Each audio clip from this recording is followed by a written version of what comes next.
Astaghfirullah. Assalamualaikum warahmatullahi wabarakatuh.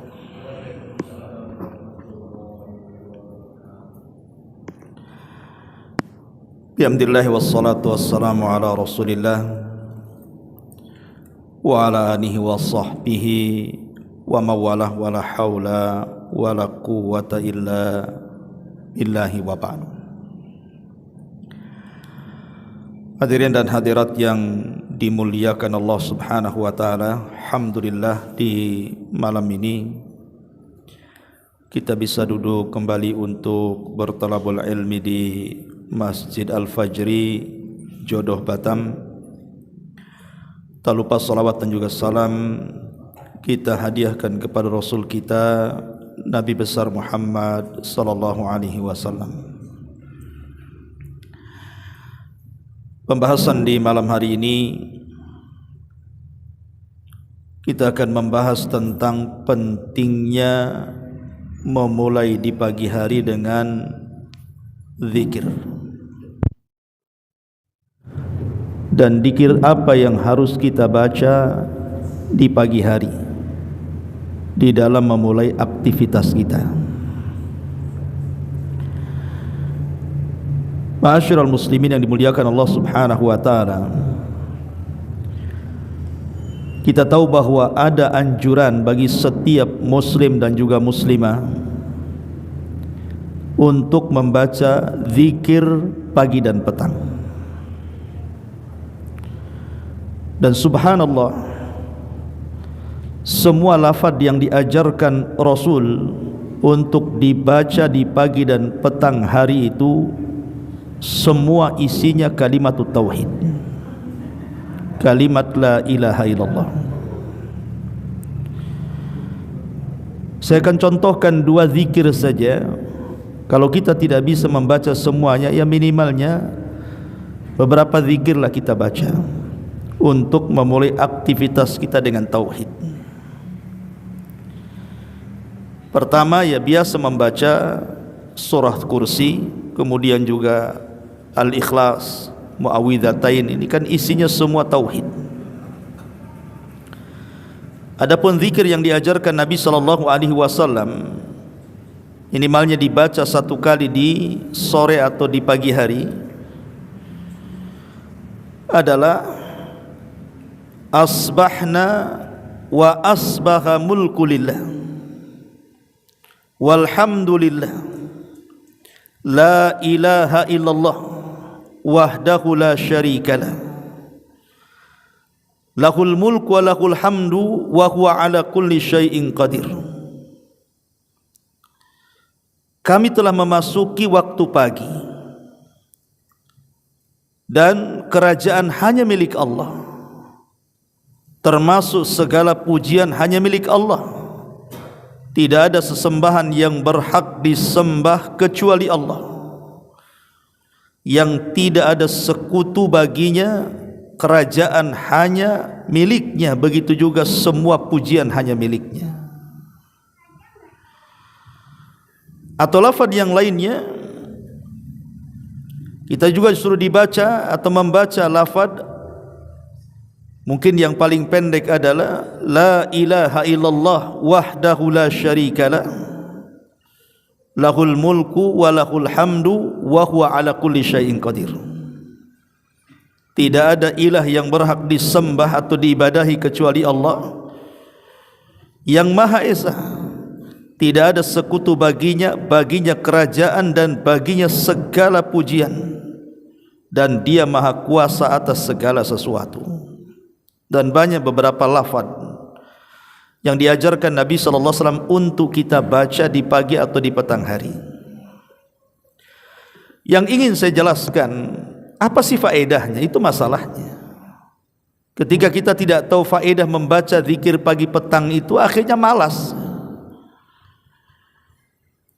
Ma'asyiral muslimin yang dimuliakan Allah Azza wa Jalla, hakikatnya ketika seseorang memulai harinya dengan membaca beberapa zikir dari zikir-zikir pagi ataupun mengakhiri aktivitasnya di sore hari dengan beberapa zikir yang diajarkan Rasul, kita ini sedang memulai aktivitas kita dengan tauhid dan mengakhiri aktivitas kita dengan tauhid.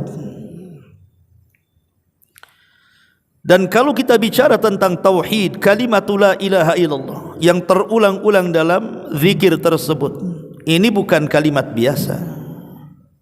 Kalimatul tauhid itu kalimat yang sangat agung. Apa sih keagungannya? Kalau kita sedikit bercerita tentang kisah di dalam Al-Quran, kisah tentang Fir'aun yang disebutkan dalam surah Yunus ayat 90 itu,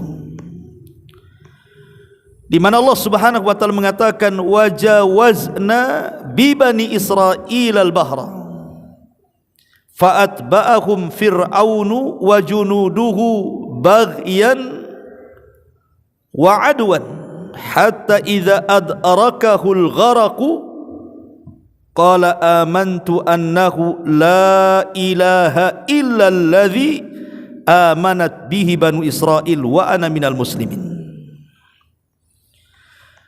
Dan ketika kami menyeberangkan Bani Israel melintasi lautan, lalu mereka diikuti oleh Fir'aun dan seluruh bala tentaranya karena hendak menganiaya, menindas dan memusuhi orang-orang yang dibawa Musa, Bani Israel, hingga bila Fir'aun itu telah hampir tenggelam di tengah lautan, tiba-tiba dia berkata, saya percaya bahwa tidak ada sesembahan yang berhak disembah kecuali Allah yang telah dipercaya oleh Bani Israel, dan saya termasuk orang-orang yang berserah diri. Kalau seandainya Fir'aun ini mengucapkan kalimat la ilaha illallah sebelum dia menyeberang lautan, tentu Fir'aun tidak akan masuk ke dalam neraka. Tapi karena dia mengucapkan kalimat itu ketika nyawa di tenggorokan, di kerongkongan, maknanya tobatnya ditolak oleh Allah Subhanahu wa taala, maka Fir'aun berhak masuk neraka. Ibnu Abbas radhiyallahu anhuma menjelaskan, sebenarnya ketika Fir'aun itu hendak mengucap kalimat lebih daripada itu, Jibril datang. Kemudian Jibril mengambil tanah dan dimasukkan ke dalam mulutnya, sehingga Allah Subhanahu wa taala katakan dalam ayat Yunus 91-nya, al-an wa qad asaita qablu wa kuntum minal mufsidin. Apakah sekarang baru kau percaya wahai Fir'aun? Baru kau sadar dan bertobat? Pada sesungguhnya kamu telah durhaka sejak dulu, dan kamu termasuk orang-orang yang membawa kerusakan. Apa sekarang engkau hendak mengucapkan kalimat itu? Maka kemudian Jibril menyumpel mulut Fir'aun karena dikhawatirkan rahmat Allah akan datang kepada Fir'aun, karena Fir'aun itu manusia yang paling jahat, sehingga Jibril menyumpel mulutnya. Sebaliknya daripada Fir'aun, tukang-tukang sihirnya, tukang-tukang sihir Fir'aun yang dari kecil sampai dia menjadi ajudan Fir'aun itu tidak pernah mengucapkan kalimatut tauhid, karena namanya sihir itu pasti bergelut dengan syaitan, lawan daripada tauhid. Ketika berduel dengan Nabi Musa, mereka melihat mukjizat Nabi Musa yang mereka pandang itu bukan sihir, tapi itu kekuatan Allah. Akhirnya kemudian mereka pun sujud kepada Allah Subhanahu wa taala dan bertobat dari perbuatan sihirnya dan pengabdiannya kepada Fir'aun, dan beriman kepada Rabbnya Musa. Kemudian Fir'aun marah dan mengatakan sebagaimana dalam surah Toha 71, amantum lahu qabla an adzana lakum, amantum lahu qabla an adzana lakum. Tukang-tukang sihirku, apakah kalian akan beriman kepada Musa sebelum aku izinkan? Innahu lakabirukumul ladzi allamakumus sihra. Ketahuilah bahwa Ia maksudnya Musa adalah pemimpin kalian yang telah mengajarkan kalian sihir. Fala uqatti'anna aydiyakum wa arjulakum min khilaf wala usallibannakum fi judu'in nakhli wala ta'lamunna ayyuna asyaddu adzaban wa abqa, kata Fir'aun. Karena engkau sudah membelot dari aku, kata Fir'aun, saya akan potong tangan dan kaki kalian secara bersilang. Kemudian kalian akan aku salib di pangkal-pangkal pohon kurma, dan sesungguhnya kalian akan mengetahui siapa di antara kita yang lebih kejam, lebih pedih siksaannya. Tapi tukang-tukang sihir Fir'aun, mereka mengatakan dalam surah Al-A'raf ayat 126-nya, wa ma tankimu minna illa an amana bi ayati rabbina lamma ja'atna rabbana afriq alaina sabran wa tawaffana muslimin. Kata tukang-tukang sihir, mereka mengatakan, dan engkau tidak melakukan balas dendam kepada kami melainkan karena kami beriman kepada ayat-ayat Tuhan kami ketika ayat-ayat itu datang kepada kami. Kemudian mereka berdoa kepada Allah, ya Allah, kami limpahkanlah kepada kami kesabaran dan matikanlah kami dalam kondisi berserah diri alias muslim. Akhirnya mereka pun sebelum dibunuh oleh Fir'aun, mereka mengucapkan kalimat la ilaha illallah. Kata Abdullah ibn Abbas radhiyallahu anhuma, lihat tukang-tukang sihir itu. Di pagi hari mereka tukang-tukang sihir yang jahat, di sore hari mereka menjadi para syuhada yang baik. Subhanallah. Kalimat la ilaha illallah membalik semuanya. Kalau seandainya tukang-tukang sihir ini mengikuti Fir'aun, tentu mereka tidak akan masuk surga, mereka akan masuk neraka selamanya. Sebagaimana kalau seandainya Fir'aun mengucapkan kalimat itu sebelum menyeberang dan sebelum nyawa di tenggorokan, tentu Fir'aun akan menjadi ahlul jannah. Itulah kalimat tauhid la ilaha illallah, ikhwan. Ma'asyiral muslimin wal muslimat rahimani wa rahimakumullah. Nabi Yunus alaihi salatu wassalam, atau dikenal dengan Dhunnun, Yunus ibn Matta' alaihi salam, dia menyampaikan dakwah tauhid la ilaha illallah kepada kaumnya. U'budullaha wa la tusyriku bihi syai'an. Dia menyeru kaumnya untuk hanya menyembah Allah dan tidak menyekutukan Allah alias la ilaha illallah. Tapi kaumnya enggan. Akhirnya Nabi Yunus pun meninggalkan kaumnya sebelum Allah izinkan. Yunus pergi.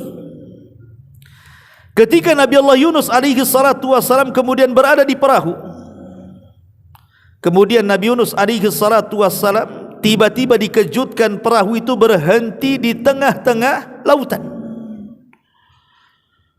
Kenapa dihentikan Allah? Padahal tidak ada kerusakan dalam perahu itu. Rupanya perahu itu kebanyakan beban dan hampir tenggelam. Akhirnya kemudian semua beban perahu itu dijatuh-jatuhkan ke lautan, tapi juga masih berat juga bebannya karena ombak yang sangat kencang. Terpaksalah mereka harus membuang salah satu dari para penumpang untuk menyelamatkan orang banyak dan mengorbankan satu atau dua orang dari mereka. Diundilah dalam perahu itu. Rupanya keluar pula lah Nabi Yunus itu. Kata pemilik perahu, nampaknya dia orang saleh, dari penampilannya janganlah dia kasihan. Yang lain saja, kalau bisa preman ajalah. Dikocok lagi, dia lagi. Akhirnya mereka mengatakan, jangan-jangan engkau pernah melakukan dosa wahai fulan. Kata Nabi Yunus baru sadar, iya, mungkin di kesalahanku. Akhirnya dia pun menerjunkan diri dari kapal itu. Rupanya Allah sudah sediakan ikan yang sangat besar menelan Nabi Yunus alaihi salam. Kemudian dibawa ke dasar lautan. Yunus pun mengalami 3 kegelapan. Gelap di perut ikan, gelap di dasar lautan, dan gelap di tengah malam. Entah berapa hari, berapa bulan, berapa tahun, wallahu a'lam. Ulama tidak menjelaskan berapa lamanya Yunus itu dalam ikan. Tetapi Nabi Yunus alaihi salatu wassalam terus berzikir kepada Allah Azza wa Jalla dan bertasbih. Allah Subhanahu wa taala mengatakan dalam surah Al-Anbiya 87, wa dhannuni idh dhahaba mughadiban fa dhanna alla naqdira alaihi fanada fi dhulumati alla ilaha illa anta subhanaka inni kuntu minadh dhalimin. Dan ingatlah kisah Dhunnun Nabi Yunus itu, ketika dia pergi dalam keadaan marah, lalu dia menyangka bahwa kami tidak akan menyulitkannya, maka dia pun berdoa dalam keadaan yang sangat gelap, mengalami 3 kegelapan tadi. La ilaha illa anta, tidak ada sesembahan yang berhak disembah kecuali engkau ya Rabb. Subhanak, maha suci engkau ya Rabb. Inni kuntu minadh dhalimin, sesungguhnya aku termasuk hamba yang zalim. Kenapa aku meninggalkan kaumku sebelum kau izinkan? Lihat bagaimana tasbih Nabi Yunus memulai dengan kalimatut tauhid. La ilaha illa anta subhanak inni kuntu minadh dhalimin. Ketika Nabi Yunus terus mengulang-ulang kalimat ini, malaikat yang ada di langit mereka mengatakan, ya Rabb, sautun ma'ruf wa ma'lum fi makanin ghairi ma'lum. Ya Rabb, ini suara kami kenal suara ini. Ingat bahwa kalau kita ini mengucapkan kalimat-kalimat baik, kalimat-kalimat semata-mata kita mengucapkan kalimat baik, entah berupa zikir, baca Quran, dakwah atau apapun, tanpa menunggu malaikat mengangkatnya, sudah terangkat ke langit. Tapi kalau amalan badan, kita bersedekah, kita sholat, kita puasa, itu malaikat yang hantar amalan kita ke langit setiap Senin dan Kamis. Tapi kalau kalimat yang baik, tanpa perantara malaikat, dengan sendirinya dia naik ke langit. Makanya malaikat mengatakan di hadapan Rabb, ya Rabb, ini kalimat ma'ruf dari hamba yang ma'ruf, tapi tempatnya tidak tahu di mana dia. Jadi malaikat itu hanya mencatat orang-orang yang ada di dasar bumi saja, karena dia tidak mengetahui bahwa Yunus itu ada di dasar lautan. Akhirnya kemudian Allah Subhanahu wa taala mengatakan, dialah hambaku Yunus alaihi salam. Makanya Allah Subhanahu wa taala kemudian berfirman di dalam surah As-Saffat ayat 144 sampai 146, falaula innahu kana minal musabbihin la labisa fi batnihi ila yaumi yub'atsun fanabadnahu bil ara wa huwa sakim fa ambatna alaihi syajaratun min yaqtin. Kalaulah sekiranya Yunus ini tidak termasuk orang-orang yang banyak mengingat Allah, bertasbih, niscaya dia akan tetap tinggal di perut ikan itu sampai kiamat dibangkitkan. Kemudian kami lemparkan dia ke daerah yang tandus, sedang dia dalam kondisi sakit, lemah, karena memang dalam perut ikan, tidak makan, tidak minum, ya. Dan kami tumbuhkan untuk dia sebatang pohon dari jenis tumbuhan labu. Ketika kemudian Allah perintahkan untuk memuntahkan ikan itu, ikan pun memuntahkan tanpa mengunyah Nabi Yunus. Kemudian dilempar ke padang tandus. Tiba-tiba Allah tumbuhkan apa itu? Labu. Dan labu ini banyak vitaminnya, ikhwan. Labu ini makanan kesukaan Nabi. Sampai Anas bin Malik radhiyallahu anhu mengatakan, setelah aku tahu Rasul suka labu, maka aku tidak pernah meninggalkan makan labu. Banyak-banyak makan labu antum. Nabi Yunus makan labu di sini, sehat dia. Ya. Ma'asyiral muslimin yang dimuliakan Allah Azza wa Jalla. Lihat bagaimana tauhid menyelamatkan kesulitan. Jadi kalau kita dalam kondisi terbebani dengan beban hidup, banyaklah mengucapkan tauhid. La ilaha illallah. Itu kalimat yang bisa menyelamatkan kita dari kesulitan. Lihat Nabi Yunus. Lebih jauh daripada itu, Ibrahim alaihi salatu wassalam, ketika dia menghancurkan patung-patung Namrud, kemudian dia dipanggil dan dikatakan, a anta fa'alta bi alihatina ya Ibrahim, apa engkau yang melakukannya Ibrahim, menghancur-hancurkan patung itu? Kata Ibrahim, tidak, bal fa'alahu kabiruhum hadha, itu yang melakukan patung yang gede itu, palunya ada di situ. Tetapi ketika mereka tidak bisa berhujjah dengan cara pikiran, mereka mulai berhujjah dengan cara kekerasan. Kemudian mereka mengatakan, terutama para menteri-menteri di sekitar Namrud, harrikuhu wangsuru alihatakum in kuntum fa'ilin.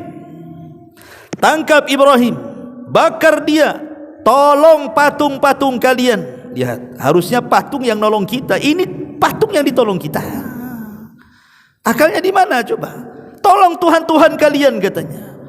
Ini yang nolong terbalik, harusnya Tuhan nolong kita, masa kita tolong Tuhan? Bakar dia, tolong Tuhan-Tuhan kalian jika kalian hendak melakukan sesuatu kepada orang yang jahat ini. Akhirnya Ibrahim pun kemudian disiapkan api yang menyala dengan sangat tinggi, sampai kalau ada burung itu terbang dia jatuh saking panasnya di atas. Kemudian disiapkan manjanik, manjanik itu ketepel besar. Kemudian Ibrahim pun diletakkan di manjanik, kemudian dilempar ke dalam api dalam kondisi terikat. Saat melayang itulah Ibrahim alaihi salatu wassalam membacakan tauhid, yang ini pun dibacakan Nabi saat ditakut-takuti akan datang pasukan besar menyerang Madinah. Padahal ketika itu Rasul baru mengalami kekalahan di Uhud. Tiba-tiba ada ancaman bahwa Abi Sufyan dan orang-orang musyrik Arab itu akan datang dengan pasukan yang lebih besar menggempur Madinah. Maka kemudian Nabi SAW mengatakan, hasbunallah wa ni'mal wakil, cukuplah Allah dan dialah sebaik-baik pelindung. Inilah makna dari kalimat la ilaha illallah. Hasbunallah itu kandungan dari makna kalimat la ilaha illallah. Maka disebutkan dalam Sahih Bukhari, ketika Allah Subhanahu wa taala kemudian memasukkan Ibrahim ke dalam api, dia pun langsung mengucapkan hasbunallah wa ni'mal wakil. Padahal sebelumnya para malaikat sudah siap-siap menolong Ibrahim itu. Di antaranya adalah bagaimana malaikat-malaikat itu menawarkan diri. Jibril menawarkan, kemudian Mikail menawarkan untuk menurunkan hujan, kemudian malaikat-malaikat yang lain siap menawarkan untuk menolong Ibrahim. Tapi Ibrahim mengatakan, amma ilaika fala wa amma ilallahi fabala. Adapun aku harus meminta pertolongan kepada kalian wahai malaikat, tidak. Tapi kalau engkau menyuruh aku meminta pertolongan kepada Allah, ya. Sejak itu Ibrahim mengatakan, hasbunallah wa ni'mal wakil, ni'mal maula wa ni'man nasir.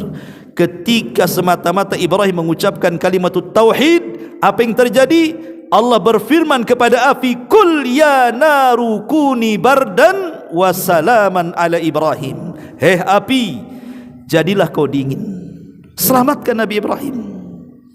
Coba kalau ayatnya titik di kalimat bardan, ini bahaya ikhwan. Kalau seandainya ayat qul ya naru kuni bardan, wahai api jadilah dingin, mungkin satu dunia api dingin, tak bisa untuk ngopi. Bagaimana caranya? Tetapi ayat ini tidak titik sampai di sini, ada komanya. Wasalaman, selamatkan ala Ibrahim, atas Ibrahim. Jadi api itu hanya dingin untuk Ibrahim saja. Tapi jangan pula antum jadi Ibrahim. Qul ya naru kuni bardan wa salaman ala Ibrahim. Ada rumah kebakaran, masuk antum di situ. Ya enggak bisa. Dinginnya api untuk Ibrahim, antum masuk api, keluar tinggal tulang. Ya. Ma'asyiral muslimin, karena banyak itu dukun-dukun itu, mereka kemudian yang mengatasnamakan dukun hitam putih itu, kadang-kadang putihnya karena dukun, karena baca-baca Quran, hitamnya karena dukun gitu. Makanya dukun hitam putih itu kadang-kadang disuruh baca Quran pula dia. Seperti umpamanya surah Yasin. Ketika Nabi SAW kemudian keluar dari rumah, mata Abu Jahal dan para pengikutnya tidak tahu kalau Rasul keluar itu. Membaca pula surah Yasin. Coba bayangkan, nggak ada kaitan itu mukjizat Nabi. Kita tidak punya mukjizat. Atau memegang ayat ini. Akhirnya Ibrahim pun diselamatkan. Lihat, api yang harusnya membunuh justru menyelamatkan Ibrahim. Air yang harusnya membuat kehidupan justru membuat mati Fir'aun. Terbalik, ikhwan. Air itu kan membawa kehidupan. Kami jadikan air itu segala sesuatu bisa hidup. Tapi membinasakan Fir'aun dengan air. Api yang harusnya membakar dan membunuh manusia justru menyelamatkan Ibrahim alaihi salatu wassalam. Kenapa demikian? Karena kalimat tauhid yang diucapkan Ibrahim alaihi salatu wassalam. Kemudian siapa lagi? Nabi Ayub alaihi salatu wassalam diberikan berbagai macam ujian beban hidup yang mungkin kalau kita di posisinya mati berdiri kita dibuatnya. Hartanya ludes, tidak tersisa. Anak-anaknya semua mati, tidak tersisa. Tidak cukup sampai di situ. Bulian manusia terjadi karena Ibrahim kemudian mendapatkan penyakit yang belum ada dalam kaumnya. Kata Imam Ibnu Katsir, penyakitnya Nabi Ayub, Nabi Ayub itu dari kepala sampai kaki penuh dengan benjol, isinya nanah dengan darah dan gatal. Gimana kehidupan? Orang pun menjauh, membuli. Terpaksalah Ibrahim harus hidup, Ayub harus hidup dengan istrinya di perbatasan desa karena tidak mungkin bergaul dengan manusia. Tapi Nabi Ayub bersabar. Yang tidak sabar istrinya. Biasa istri tak sabar. Biasanya suami sabar. Istri yang tak sabar kan? Atau antum yang tak sabar pula. Ya. Jadi istrinya mengatakan kepada Nabi Ayub, wahai suamiku, engkau kan seorang nabi, berdoalah kepada Allah. Kalau engkau berdoa kepada Allah, fa innaka sayastajibulak, fa innahu sayastajibulak, pasti dia Allah mengabulkan doa-doamu. Kau seorang nabi, berdoalah kepada Allah, minimalnya penyakit pula disembuhkan. Tapi Nabi Ayub mengatakan kepada istrinya, saya mau tanya sama kamu, berapalah kita ini diberikan nikmat? Kata istrinya, sekitar 70 tahun. Sekarang berapa waktu Allah memberikan ujian kepada kita? Baru 18 tahun. Lebih panjang mana nikmat yang diberi ataukah ujian yang ditimpakan? Lebih banyak nikmat. Kata Ayub kepada istrinya, seandainya aku dicoba seperti ini sepanjang Allah memberikan nikmat kepadaku, 70 tahun Allah berikan nikmat, kemudian Allah berikan ujian kepadaku 70 tahun, ini belum seberapa, kata Ayub. Subhanallah. Tetapi masalahnya Ayub juga manusia sama seperti kita. Ketika ada 2 orang temannya, dari seluruh temannya yang menjauhi hanya 2 orang tuh yang suka menjenguk Ayub tuh. Yang satu mengatakan kepada kawannya, jangan-jangan Ayub itu dikutuk oleh Allah. Kata kawannya, jangan kau mengatakan seperti itu, dia itu hamba yang saleh. Kenapa kau bisa mengatakan dia dikutuk? Ya kau coba lihatlah penyakit Ayub itu semakin hari semakin parah, tidak ada satu pun tanda akan sembuh. Kalau bukan kutukan apa namanya? Akhirnya kemudian orang ini mengatakan, ini yang membuat Ayub sedih itu, jangan-jangan Ayub itu melakukan dosa yang tidak pernah dilakukan kaumnya. Kita tidak tahu dosa apa itu sehingga dikutuk akhirnya. Maka masuklah ucapan ini ke telinga Ayub. Tidak sabar dia dengan ucapan itu.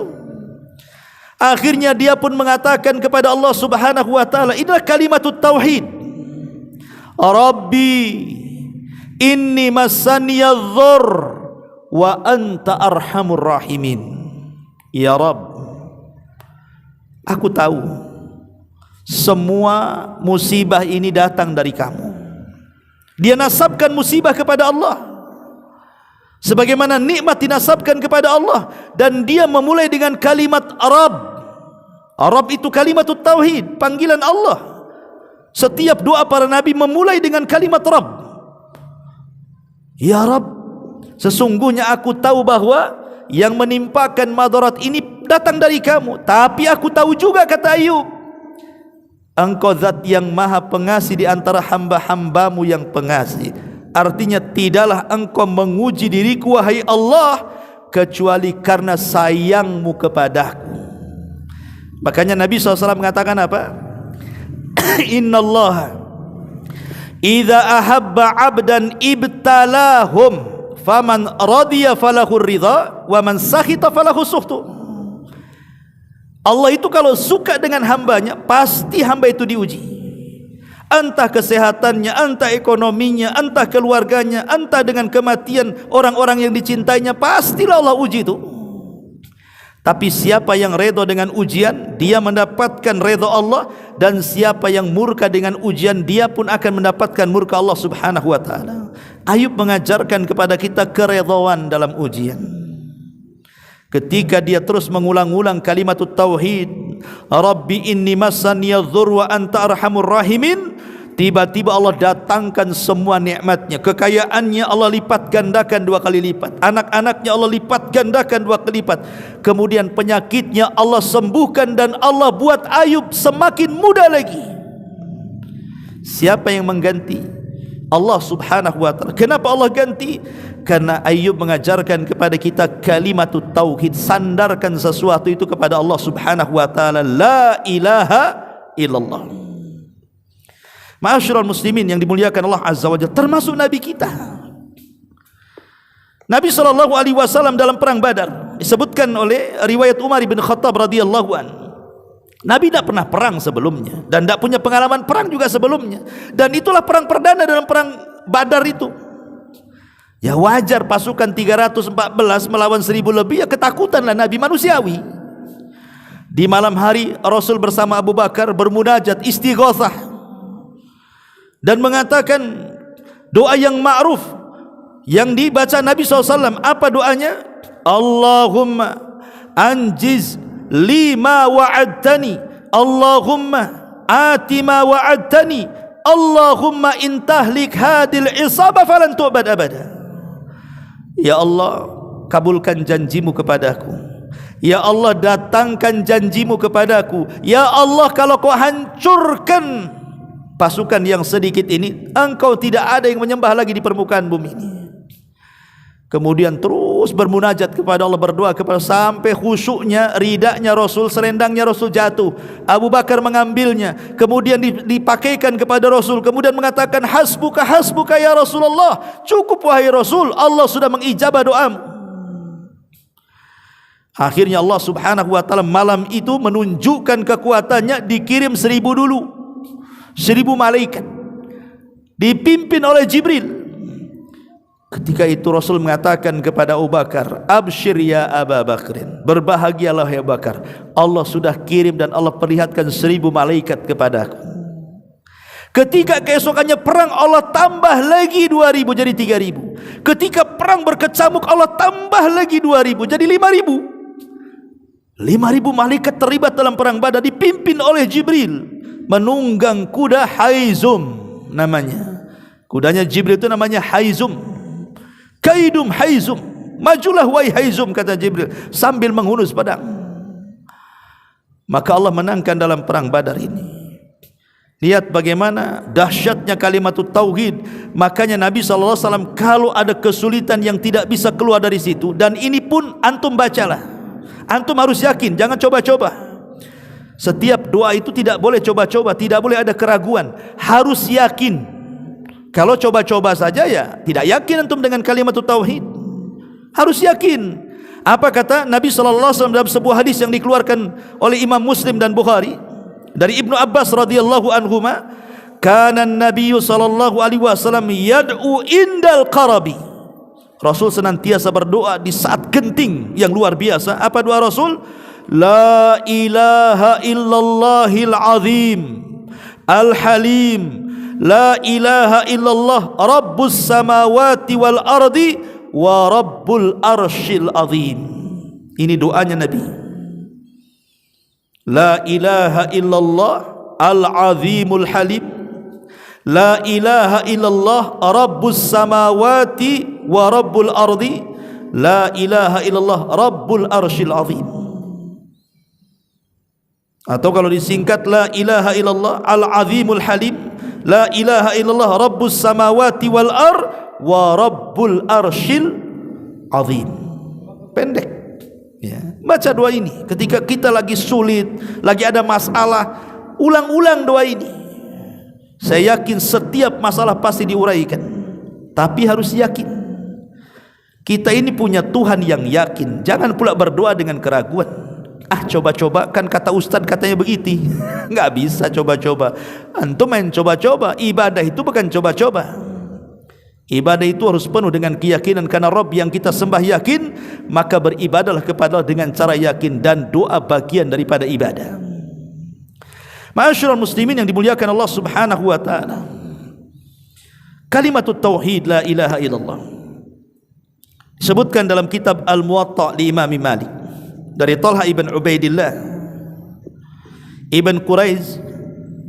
Nabi SAW mengatakan afdalud du'a'u yawma arafah wa afdalu ma qultu ana wan nabiyyuna min qabli la ilaha illallah wahdahu la syarikalah. Apa kata Nabi SAW? Seutama-utama doa adalah doa di hari Arafah. Tapi seafdol-afdolnya kalimat adalah kalimat yang aku katakan dan oleh seluruh Nabi katakan, la ilaha illallah wahdahu la syarikalah. Kalimatut tauhid. Semua para Nabi mengucapkan kalimat la ilaha illallah, karena Rasul yang mengatakan seutama-utama kalimat adalah kalimat yang aku ucapkan dan seluruh para Nabi ucapkan. La ilaha illallah wahdahu la syarikalah. Nabi Musa alaihi salatu wassalam datang kepada Allah karena dia kalimur rahman, Nabi yang suka berdialog dengan Allah.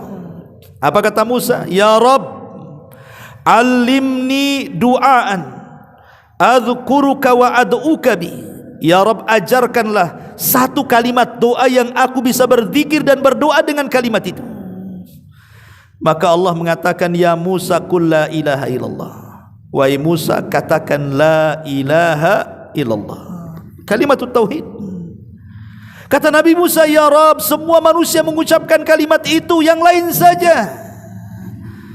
Maka Allah mengatakan, ya Musa, lau anna samawati sab'i wa amirahunna wal aradina sab' fi kifatin wala ilaha illallah fi kifatin malat bihinna la ilaha illallah. Hei Musa, kalau seandainya langit dan bumi diletakkan di satu neraca timbangan, la ilaha illallah di neraca satunya, maka la ilaha illallah lebih berat dibandingkan langit dan bumi. Lihat, ketika kita mengucapkan kalimat la ilaha illallah, kalimat ini adalah kalimat yang bisa memberatkan, lebih berat dibandingkan langit dan bumi. Ini bukan main-main.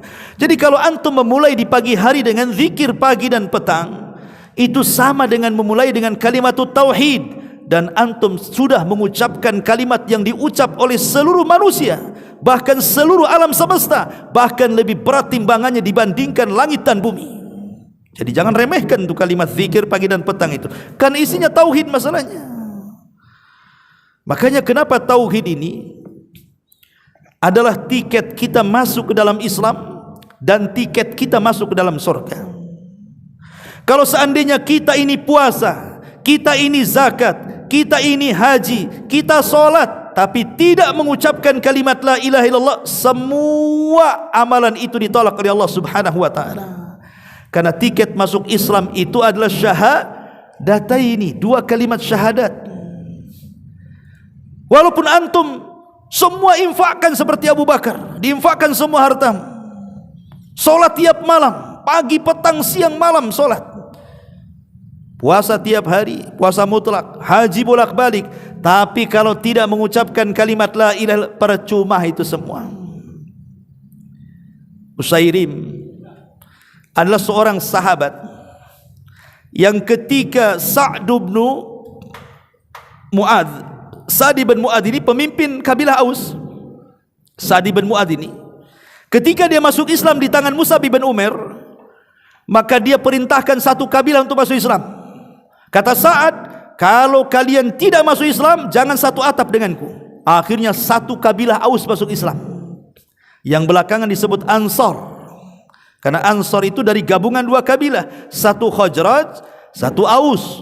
Ketika semua masuk Islam, jadilah mereka orang-orang Ansar. Kalau yang dari Makkah disebut Muhajirin, kalau Madinah disebut Ansar. Lah suku Aus ini semua masuk Islam di tangan Sa'ad ini, Sa'ad ibn Mu'adh ini. Kalau pemimpin Aus Sa'ad ibn Ubadah, sama-sama Sa'ad namanya pemimpin Aus dan Khazraj ini, dua Sa'ad lah bahasanya. Lah pemimpin Aus ini Sa'ad ibn Mu'adh ini mengatakan kepada kaumnya, masuk Islamlah kalian, kalau tidak jangan satu atap. Dipaksa masuk Islam, satu kabilah masuk Islam, kecuali satu orang namanya Usairim, tak mau dia. Ketika perang Uhud, semua kerabat-kerabatnya satu suku ikut perang membela Nabi karena mereka sudah Muslim. Usairim datang kepada Nabi SAW, ya Rasulullah, izinkan aku perang, aku ingin membela kabilahku. Oh, nggak bisa, kabilahmu Muslim, kau kafir, kau tidak bisa terlibat perang. Lalu apa yang menjadikan aku supaya aku bisa menjadi orang-orang yang dilibatkan dalam perang sebagaimana sanak saudaraku ikut terlibat dalam perang? Kata Nabi SAW, Qul la ilaha illallah wa anni rasulullah. Katakan la ilaha illallah dan saya adalah Rasulullah.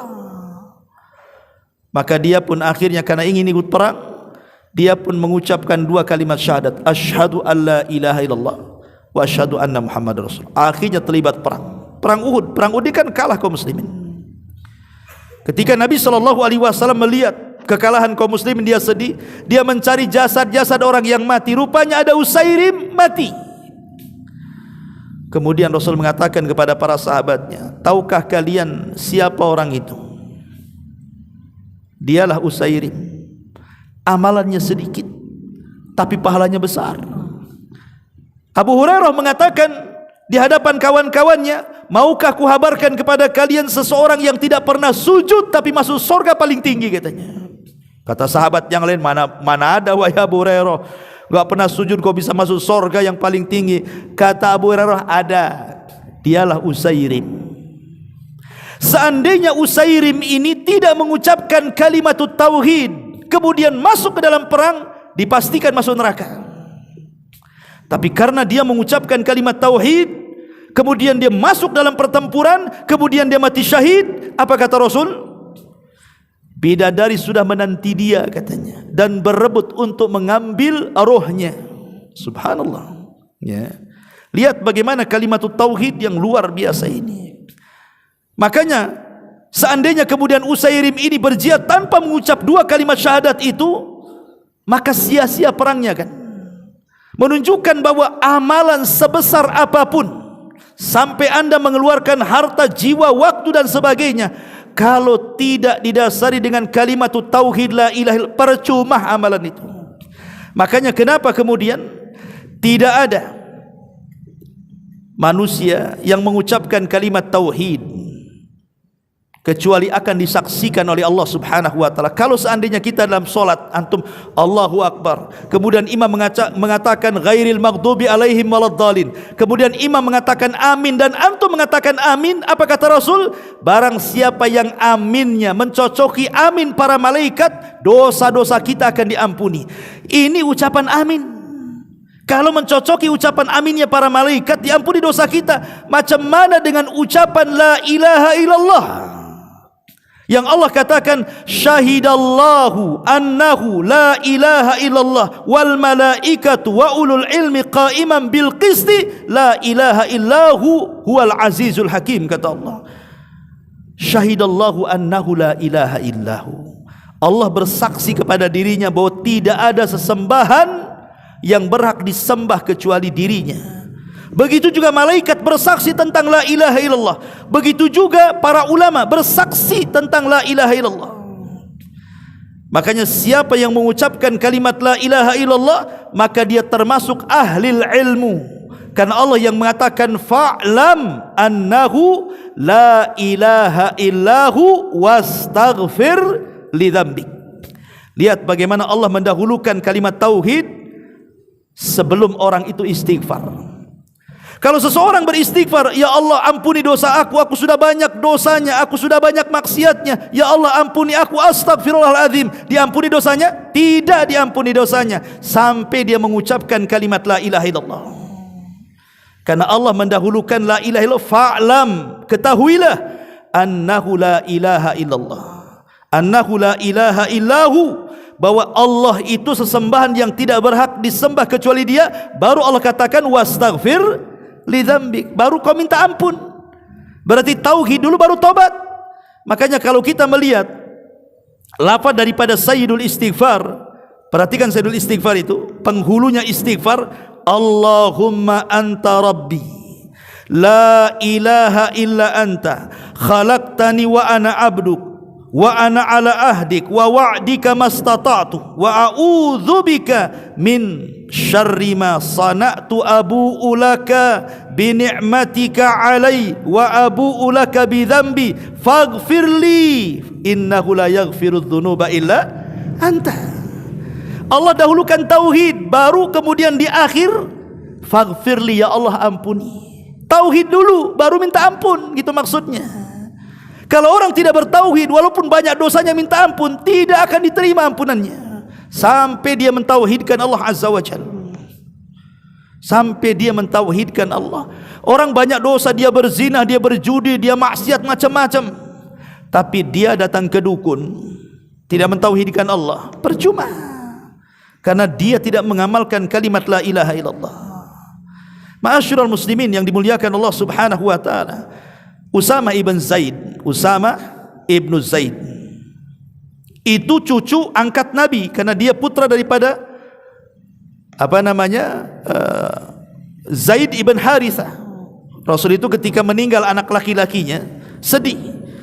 Akhirnya Khadijah membeli seorang budak namanya Zaid ibn Harithah, dihadiahkan kepada Rasul. Jadilah anak angkat untuk menghibur, karena anak laki-laki Rasul meninggal dunia. Jadilah anak angkat kesayangan Nabi. Zaid punya anak namanya Usama, dan itu cucu angkat kesayangan Nabi. Usama disuruh oleh Nabi SAW berperang dalam sebuah sariyah, pasukan khusus yang tidak dipimpin Nabi. Menang dalam peperangan itu. Ketika dalam peperangan itu sudah menang, dia dan seorang Ansor mengejar orang musyrik. Dikejar orang musyrik sama dia. Rupanya terkejar karena kelelahan orang musyrik ini. Pertama orang Ansor datang membawa pedang, dan ketika hendak dihunuskan, tiba-tiba dia mengucapkan kalimat tauhid la ilaha illallah Muhammadur Rasulullah, katanya. Tidak jadi disarungkan kembali, kemudian pergi. Kemudian Usama ibn Zaid heran, kenapa tidak ditebas? Didatangi sama dia. Kemudian ketika dia menghunuskan pedang, dia mengucapkan kalimat itu lagi, la ilaha illallah Muhammadur Rasulullah. Ditebas juga sama Usama itu. Mati dia. Kabar ini sampai kepada Rasul.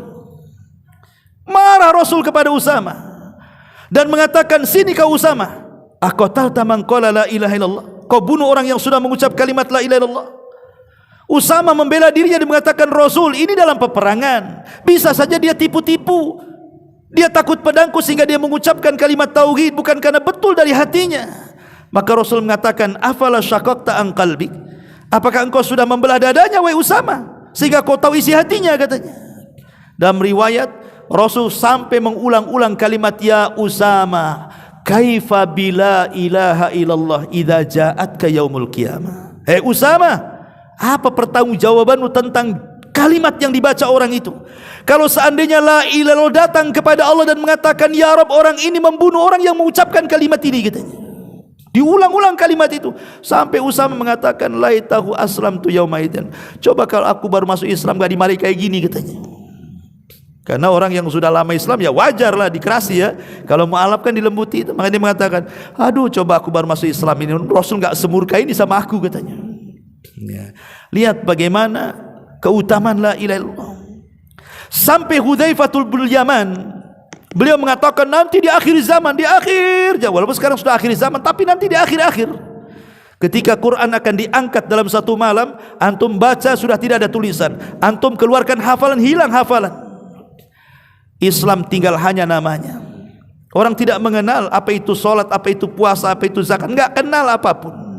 Mereka hanya mengenal kalimat la ilaha illallah. Itu pun yang mengucapkan bukan yang muda-muda, yang sudah tua-tua. Mereka menghafal kalimat itu dari nenek moyangnya, bukan karena paham maknanya. Kemudian Hudzaifah ditanya oleh sahabat yang bertanya soal atunjihi kalimatul la ilaha illallah, apakah bisa menyelamatkan kalimat la ilaha illallah yang mereka baca padahal mereka tidak paham maknanya? Maka Hudzaifah bin Yaman mengatakan, ya, tetap akan bermanfaat kepada mereka. Minimalnya kalau mereka masuk neraka, mereka tidak dikekalkan di dalamnya. Karena la ilaha illallah satu-satunya tiket masuk surga. Ya. Ma'asyiral muslimin, maka jangan pernah remehkan zikir pagi dan petang. Itu memulai dengan tauhid dan mengakhiri dengan tauhid. Ini bukan perkara penting zikir ini. Ya. Belum lagi kemudian kalimat tauhid ini bisa kemudian seseorang itu terhindar dari syaitan. Syaitan tidak mungkin dekat-dekat sama kita, karena yang membuka kuncinya sendiri syaitan sendiri yang ngomong gitu. Jadi ketika Abu Hurairah menjaga zakat mal ketika Ramadan, dicuri pula tuh makanan zakat itu.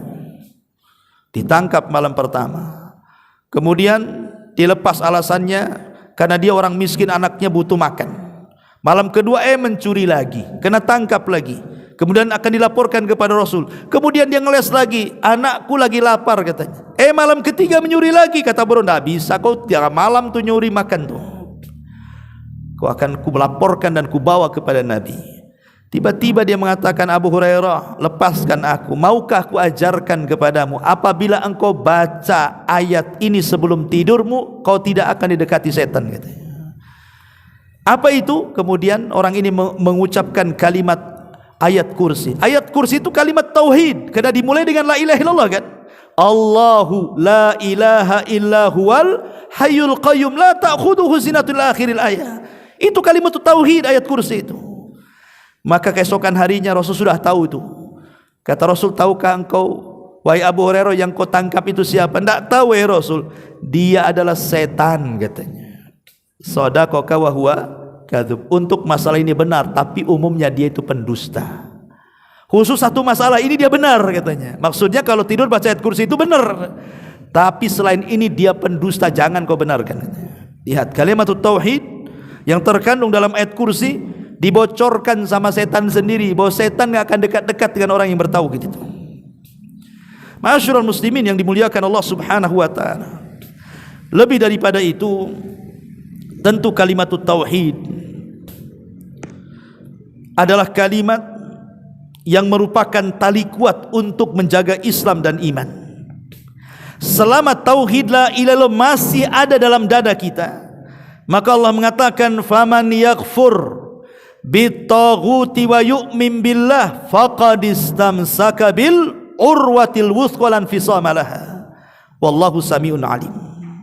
Barang siapa yang ingkar kepada taghut, kesyirikan, dan beriman kepada Allah alias tauhid, maka sungguh dia telah berpegang dengan tali yang sangat kokoh dan tidak akan pernah putus. Kata Imam Qurtubi, maksudnya tali yang sangat kokoh dan tidak terputus adalah kalimatul la ilaha illallah. Kalimat tauhid itu adalah tali kuat. Kalau kalimat itu masih menghujam dalam dada kita, maka mau dunia menghampiri dia pun tidak akan keluar dari Islam. Tapi kalau sudah tidak kokoh, banyaklah orang Batam murtad itu. Gara-gara faktor pernikahan, nikah dengan bule akhirnya jadi kafir, kan itu ya. Itu karena kalimatnya sudah tidak lagi kokoh dalam hatinya tuh. Dia memilih dunia, ya. Ma'asyiral muslimin yang dimuliakan Allah Azza wa Jalla. Bahkan orang yang mentauhidkan Allah itu, dia akan dimantapkan jawabannya saat ditanya mungkar nakir. Allah katakan dalam Quran, yusabbitullahu alladhina amanu bil qawli tsabit fil hayatid dunya wa fil akhirah. Dalam surah Ibrahim 27 Allah mengatakan, Allah akan memantapkan orang-orang yang beriman dengan jawaban yang mantap, baik di dunia atau di akhirat. Para ulama tafsir mengatakan maksudnya adalah pertanyaan mungkar dan nakir, man rabbuk, siapa Rabbmu, Wa ma nabiuk, siapa nabimu? Wa ma dinuk, apa agamamu? Karena dia orang yang bertauhid, maka dengan mudah dia mengucapkan Allah Rabbku, Muhammad nabiku, Islam agamaku. Ketika itu Allah katakan, sadaqa abdi, hambaku telah benar. Bentangkan pintu sorga, arahkan ke kuburannya, luaskan kuburannya sejauh mata memandang, hantarkan kenikmatan sorga ke dalam kuburannya. Itu yang disebut dengan nikmat kubur namanya. Lihat, tauhid ini luar biasa. Bahkan tauhidlah cabang iman tertinggi. Iman itu kan bercabang-cabang. Yang paling rendah kalau antum berjalan nampak paku diambil kemudian disisihkan, takut orang keinjak. Itu paling rendah tuh.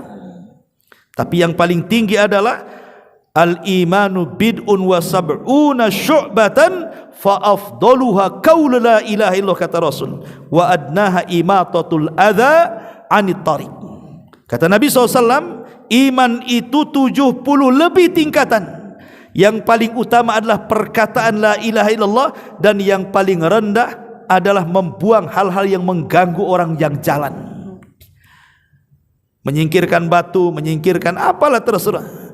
Tapi walaupun demikian ikhwan, walaupun hanya menyingkirkan batu, beling, paku yang orang lewat itu saja sudah luar biasa. Kata Rasul, sana'iul ma'ruf taqi masari asu, bahwa perbuatan-perbuatan baik sekecil apapun itu bisa menjadikan kita selamat dari murka Allah Subhanahu wa taala. Maka jangan bakhil untuk melakukan kebaikan walaupun sekecil apapun. Bahkan lebih daripada itu, Allah Subhanahu wa taala mempermisalkan bahwa kalimat tauhid ini adalah kalimat yang luar biasa. Allah Subhanahu wa taala berfirman, ilaihi yas'adul kalimut thayyib wal 'amalus salihu yarfa'u. Ilaihi yas'adul kalimut thayyib wal 'amalus salihu yarfa'uhu. Kepada Allah lah ucapan-ucapan yang baik itu naik dan amalan soleh terangkat. Tadi saya sudah katakan di mukadimah, kalimat ilahi yas'ad, yas'ad itu diambil dari sa'ida yas'adu. Kalau yarfa itu diambil dari rafa'a yarfa'u. Kalau sa'ida yas'adu artinya naik dengan sendirinya. Kalau rafa'a yarfa'u artinya dinaikkan oleh orang lain sehingga menjadi tinggi. Maksudnya begini, kalau ucapan yang baik itu terangkat dengan sendirinya sampai di hadapan Allah. Tapi kalau amal soleh berbentuk perbuatan itu diangkat para malaikat kemudian dihadapkan kepada Allah. Subhanallah, ya. Jadi jangan remehkan ucapan yang baik itu, karena Rasul mengatakan qaulun ma'ruf shadaqatun, ucapan yang baik itu sedekah. Ya. Apakah itu baca Quran, apakah itu zikir, apakah itu mengajak manusia kepada kebaikan, mencegah dari kemungkaran, ataukah ketika kita bicara memilih diksi dan kata-kata mana yang enak didengar, mana yang halus, mana yang santun. Ini kalimat yang baik tidak harus menunggu malaikat diangkat, dia terangkat sendiri dia dan langsung ke hadapan Allah. Lihat bagaimana tingginya amalan lisan, ikhwan. Tapi kalau amalan badan itu malaikat yang naikkan. Ya, jadi banyak-banyaklah kita ini mengucapkan kalimat yang baik, dan tidak ada kalimat yang lebih baik dibandingkan kalimat la ilaha illallah. Afdalul dzikri la ilaha illallah. Seafdal-afdalnya zikir, kata Rasul, adalah kalimat la ilaha, kalimat tauhid. Makanya kemudian Allah mempermisalkan dalam surah Ibrahim 24 itu, alam tara kaifa daraballahu mathalan kalimatan thayyibatan kasyajaratin thayyibatin asluha tsabitun wa far'uha fis sama tu'ti ukulaha kullahinin bi'idni rabbiha wa yadribul amsala linnasi la'allahum yatadzakkarun. Tidakkah kamu perhatikan, kata Allah, bagaimana Allah membuat perumpamaan kalimat yang baik seperti pohon yang baik. Akarnya menancap sampai ke bumi, kemudian cabangnya menjulang sampai ke langit. Pohon itu memberikan buah-buahan pada setiap musim dengan seizin Tuhannya. Allah membuat perumpamaan-perumpamaan itu supaya manusia berfikir. Maksudnya apa? Kalimat di sini, pohon yang baik adalah kalimatut tauhid.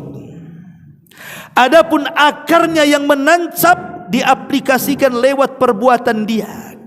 Adapun kemudian dahannya menjulang ke langit, bahwa kalimat tauhid akan mengangkat semua amalan kita kepada Allah. Kemudian buahnya yang kita makan setiap musim itulah sorga. Itulah kalimat tauhid. Akan mengokohkan jiwa dan akan mengangkat semua amal, dan terakhirnya kita masuk ke dalam sorga. Ini permisalan yang luar biasa dari Allah Subhanahu wa taala. Bahkan orang yang meninggal kemudian dia mengucap kalimat tauhid, man qala fi akhir kalamihi la ilaha illallah dakhalal jannah. Siapa yang ucapan kalimat akhirnya la ilaha illallah, maka dipastikan masuk surga. Maka dari situ Rasul mengatakan, lakinu mautakum bila ilaha illallah. Talkinkan, ejahkan orang yang sedang sakaratul maut dengan kalimat tauhid, karena itu kalimat yang bisa mengakhiri manusia husnul khatimah. Inilah di antara keutamaan tauhid. Makanya sering, atau saya ulang lagi, jangan lupa zikir pagi petang, karena itu sama dengan memulai aktivitas kita dengan tauhid dan mengakhiri aktivitas kita dengan tauhid. Subhanakallah bihamdika asyhadu an la ilaha illa anta astaghfiruka wa atubu ilaik. Allahu ta'ala.